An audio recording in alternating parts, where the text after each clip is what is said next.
Alright everyone, before we go nuts with Rise of Skywalker videos, let's look at Chapter 7 of The Mandalorian. This is ScreenCrush.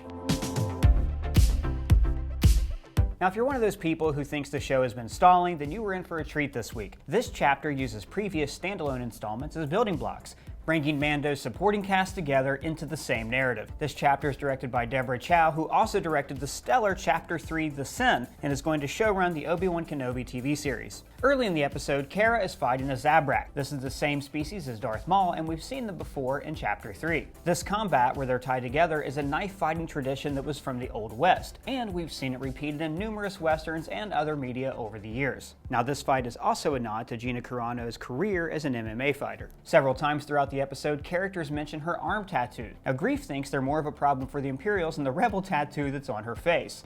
I recommend the shock trooper guards the ship. So, what's this tattoo mean? Well, they could indicate kills, but I think she's killed a lot more people than this. So more likely, they're tally marks for the missions that she's completed or the battles that she's won. When Mando's plotting a course, we see Arabesh letters. That's the official written language in Star Wars. And these letters spell out autopilot. She grabs a thermal detonator from Mando's armory, the same type of weapon we saw in Return of the Jedi. Yoda. Because he's holding a thermal detonator. Baby Yoda overhears their conversation, then tries to fly the ship away from danger. Now, this is the first indication we've had that he actually understands when people talk, and man, was it adorable. Then we get a couple returns from the pilot. Nick Nolte returns as Kuiil, and we get a little more of his backstory here, which sadly is an indication that a character is about to die, like Dumbledore or Dale. We already knew that Ugnaughts were Imperial laborers. When I was sold to the Empire, in indentured servitude. But he also says, and the labor of 3 of your human lifetimes. Which, okay. Humans live to be what, 70 years? So that's 210 years, and the Empire only existed for 25 years. So was he a slave of the New Republic? I thought they outlawed slavery. I can't believe there's still slavery in the galaxy.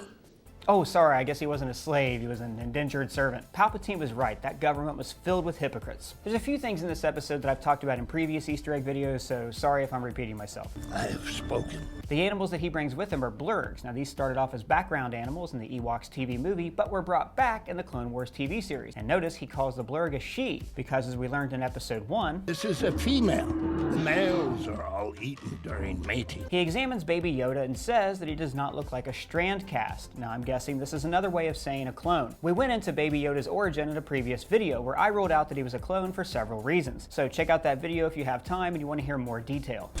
Would anyone care for some tea? IG-11 returns, voiced by writer, actor, director, plus visionary Taika Waititi. Now, he doesn't get much to do in this episode, apart from a cute Beauty and the Beast-esque montage where he becomes civilized and learns to hold a cup. But given that Mando is such a droid phobe, what are the odds that IG-11 comes back in the next episode and saves the day? Baby Yoda force chokes Cara, which was horrifying.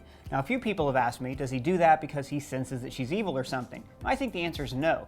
He just sees her arm wrestling Mando and misinterprets this conflict. Now, I think it's very interesting that even Cara doesn't know what the Force is, because she was part of the rebellion. It just goes to show the Galactic Civil War was really big, and not everybody got to fight alongside Luke Skywalker. This also explains how, in the sequel trilogy, people aren't even sure if the Jedi ever existed or if their powers were real. Luke Skywalker? I thought he was a myth. Now, one of the bounty hunters with Grief is a Nikto. This is the species that we first saw working on Jabba's sail barge. Also, Niku on Star Wars Resistance is a member of this species. Baby Yoda force heals Grief, a skill that we saw him try to use in episode 2. This force power was first introduced in the video games, and it makes perfect sense. The force should be able to heal life because it is composed of life. Life creates it, makes it grow. The comlinks that Mando and Kuiil use are originally seen in A New Hope, but we've seen them elsewhere in Rebels and other movies. They're greeted by scout troopers with speeder bikes like we first saw in Return of the Jedi. Now notice that this town on Navarro is empty because the Empire has declared martial law, and later the cantina is empty as well because it's been converted into Herzog's new headquarters. And speaking of the cantina, if the droid bartender looks familiar, that might be because you recognize him from the Sandcrawler in A New Hope. Herzog gives a shade more backstory to the Mandalorians and the justification behind the Great Purge. Why did Mandalore resist our expansion?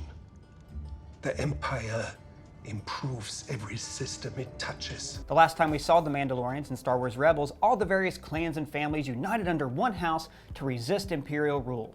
Not a great plan. Then Herzog gifts the meme makers with these lines. I would like to see the baby. We all will be quiet. I'm glad we got the gift of that dialogue because that's the last of Herzog in this show. because, like Qui-Gon Jinn said, There's always a bigger fish. Then we finally meet Giancarlo Esposito's character, the big bad, Moff Gideon. He's accompanied by Imperial Death Troopers. Now these are basically the Navy SEALs of the Empire. You probably remember them from Rogue One, but they've also appeared in Star Wars Rebels. Also notice how the newly arrived stormtroopers have pristine white armor, in contrast with the dirty, worn armor of the troops we've already seen. The stormtroopers arrive in a troop transport that's actually based off one of the first Star Wars toys that never actually appeared in a movie. This tells us that wherever Moff Gideon is coming from, the Empire has resources there. Now this could be another planet in the Outer Rim, or maybe this ties into The Force Awakens and the sequel trilogy. There's a trilogy of novels that take place after Return of the Jedi and set up Force Awakens called the Aftermath Trilogy. They end with the Emperor's most loyal troops going off into the unknown regions of the galaxy to build the Empire as something better. Also, we can theorize this is where Palpatine plans to resurrect himself like the Rise of Skywalker's trailers have teased. So what if Palpatine needs Baby Yoda's life essence or his midichlorians to be resurrected? In our Baby Yoda origin video, we explained how he was probably one of the several Force-sensitive children the Empire's kidnapped over the years. But maybe Baby Yoda was the strongest with the Force, and he slipped through the cracks. Now they want him back because he's the key to resurrecting the Emperor. What do you guys think? Does my theory hold water? Let me know in the comments below. And if it's your first time here, please subscribe. For ScreenCrush, I'm Ryan Airy.